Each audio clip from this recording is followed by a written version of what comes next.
of suit is this? It's not a suit, it's you. What the hell did you do to me? When he wakes up and he realizes what he has become and what's left of him, he wants to die. And I think that's also a big portion of the story, is Alex sort of finding a way to find a will to live and to finding a way to still be of service. You say you can save him, but what does that mean? What kind of life will he have? RoboCop's a nostalgic film for me because I grew up with it and I loved it. But Jose Padilla is one of my most favourite filmmakers, and Gary Oldman and Michael Keaton, and you know, as soon as I met John Paul Rutan, I just was instantly fell in love with him, and have become very close with his mother and all, like, you know, and the cast and crew that were assembled. I just thought it was such a wonderful recipe for a remake of a film like this. Because these things can go either way, you know what I mean? Yeah. And I just thought, if I'm going to do something like this, this is the one. Americans don't want a machine. They want a product with a conscience. They want something that knows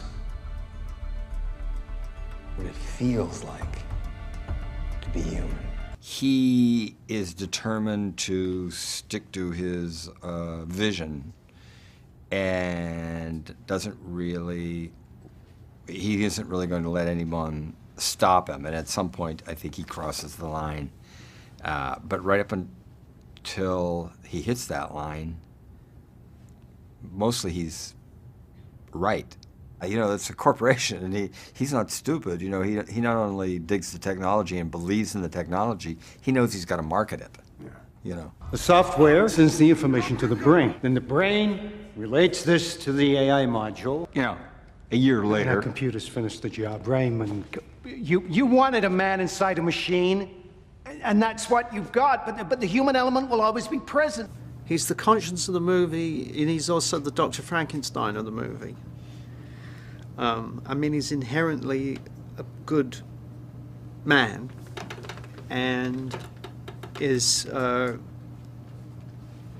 lured or seduced by the corporation with funding so that he can continue his research if he gets involved with the RoboCop project. And because it is sort of really uncharted territory, they kind of know what they're doing. He knows what he's doing, but he's also sort of making it up a little as he's going along. And against his better judgment, they have a problem with RoboCop, but they need to sort of, they have a release date, basically. It's a corporation that has, you know, we've got to get a product out there on the shelves, on the street, and you've got to do whatever you can to fix it. So I think he's,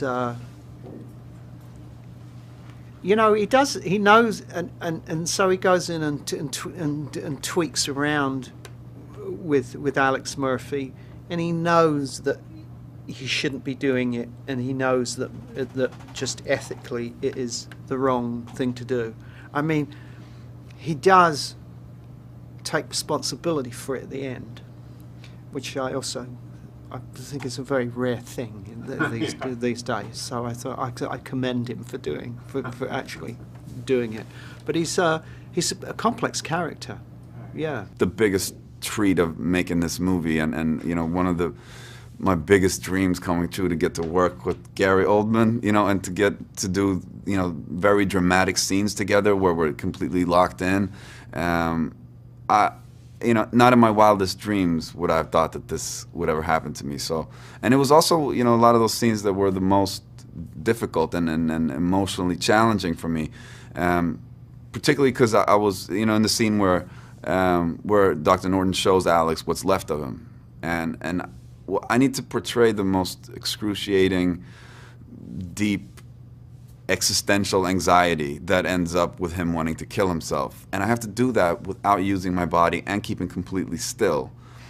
And that really raises the difficulty level, because as an actor, you really want to use your body, because that's how you access a lot of those feelings. didn't have that luxury, but then I did have the luxury of looking into Gary Oldman's truthful eyes while doing it, so that made it a lot easier. And he's one of the actors with whom I've always wanted to work, Gary. So it was great to be able to do scenes with Gary because he's so great. And then I saw the movie, the finished product, and I thought, oh, that's really interesting. Even though you know what you're doing when you're in the scene, to see it in the context of the entire movie was really fun. His character is so soulful and caring, and at the same time, kind of practical. And I totally manipulate him. You know, I just work this guy.